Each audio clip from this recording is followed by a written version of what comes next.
شکر ایک کثیر الفائدہ چیز ہے، یا کہہ لیں کہ بہت سارے فوائد اپنے اندر رکھنے والا عمل ہے۔ اور شکر کے جو چند فائدے ہیں ان میں ایک فائدہ یہ ہے، جو نعمت ہمارے پاس ہے شکر اس کو محفوظ کر لیتا ہے۔ شکر کی برکت سے وہ نعمت چھنتی نہیں ہے، اس کے چھینے جانے کا خوف ختم ہو جاتا ہے، اندیشہ ختم ہو جاتا ہے۔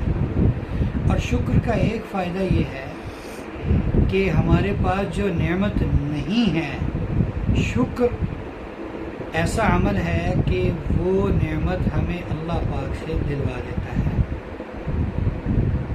اور شکر ایک تجارت ہے، شکر ایک تجارت ہے، لیکن تجارت میں نفع نقصان دونوں ہے۔ شکر کے اندر نقصان نہیں ہے، نفع ہی نفع ہے۔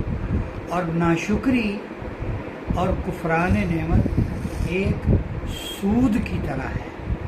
جس طرح سود آدمی کا سارا سرمایہ، سارا کیپٹل اور ہر چیز اس کے دائیں بائیں آگے پیچھے اوپر نیچے جو چیز سود والے کے ساتھ ریلیٹڈ ہے سب چیزوں کو تباہ کر دیتا ہے، ناشکری بھی اسی طرح ہی آدمی کو تباہ کر دیتی ہے۔ شکر وہ نعمت ہے، شکر وہ عمل ہے کہ نبیوں نے بھی دعا کی اس کی، ربی اوزعنی ان اشکر نعمتک التی انعمت علی وعلی والدی۔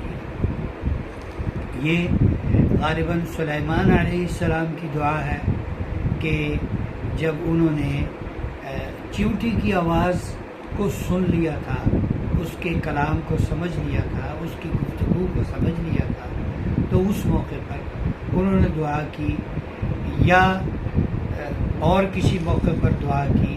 بہرحال قرآن پاک میں یہ منقول ہے، مذکور ہے۔ انہوں نے کہا اے اللہ مجھے شکر کی توفیق دے دے ان نعمتوں پر جو آپ نے مجھ پر اور میرے والدین پر کی، ان تمام نعمتوں پر مجھے شکر کی توفیق دے۔ اللہ تعالیٰ فرماتے ہیں ان الانسان لربہ لکنود، انسان اپنے رب کا بڑا ناشکرا ہے۔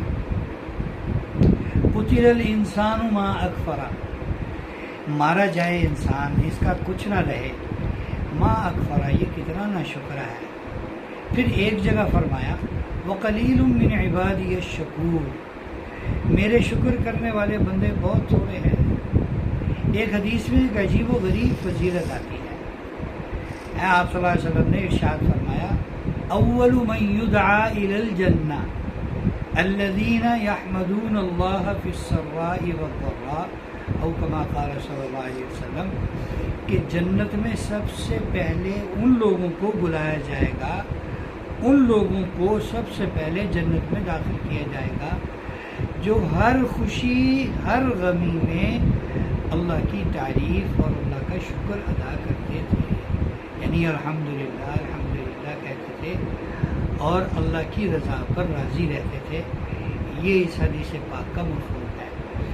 تو شکر خود بھی کرنا چاہیے، اپنے چھوٹوں کو، اپنے بڑوں کو، اپنے مردوں کو، اپنی عورتوں کو، اپنے بوڑھوں کو، اپنے بچوں کو، ہر کسی کو شکر ادا کرنا سکھانا چاہیے، اس کی تلقین کرنی چاہیے، اس کی تاکید کرنی چاہیے، اس کی تعلیم کرنی چاہیے کہ اللہ کا شکر ہر حال میں زیادہ سے زیادہ کیا جائے۔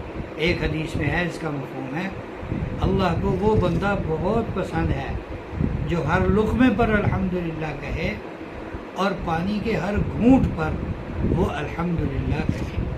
اللہ پاک ہمیں شکر کرنے والوں میں شامل فرمائے اور ہمیں کثرت کے ساتھ شکر کرنے کی توفیق نصیب فرمائے، اور شکر پر جتنی نعمتیں ملتی ہیں اور شکر کے جتنے فضائل ہیں اللہ تعالیٰ وہ ہم سب کو نصیب فرمائے۔